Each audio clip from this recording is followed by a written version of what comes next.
Seppo Lehto Aleksanterin kirkon kohdalla lempilaulunsa C'est une chanson qui nous ressemble. C'est une chanson qui nous ressemble. Moi qui t'aimais, toi qui m'aimais.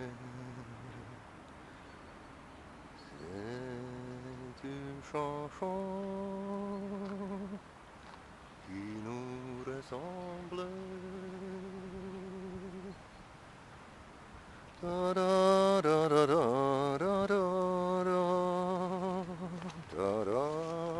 da, da, da, da, da.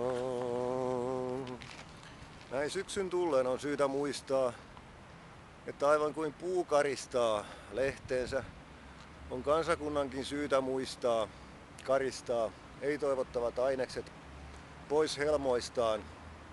Suomi on tarkoitettu suomalaisille, Suomen alkuperäkansoille.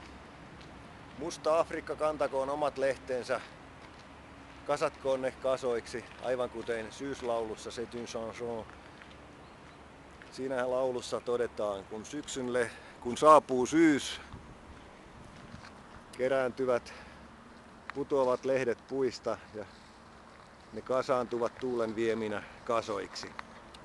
Näissä merkeissä hyvää syksyn jatkoa lokakuun lopulla 2009. C'est une chanson qui nous ressemble. Moi qui t'aimais, moi qui t'aimais. Ja lopuksi Et le bas des amants désunis. Ja lopulta rakastavaisten askeleet peittyvät rantahiekkaan. Tässä Aleksanterin kirkon taustalla odotamme haravoitsijoiden ryhtyvän toimiin aivan samoin kuin maahanmuuttopolitiikassa. Haravan pitää käydä ja poistaa maastamme ja maahamme pyrkivät vieraat ja jopa rikolliset ainekset, ympärileikkaavat ja erilaiset terroristisolut.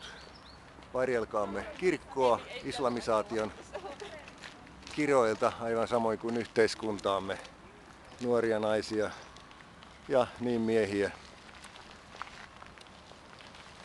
näiltä kansainvaellusten lehdiltä. Hyvää päivän jatkoa. Suomi suomalaisille terveisin Seppo Lehto.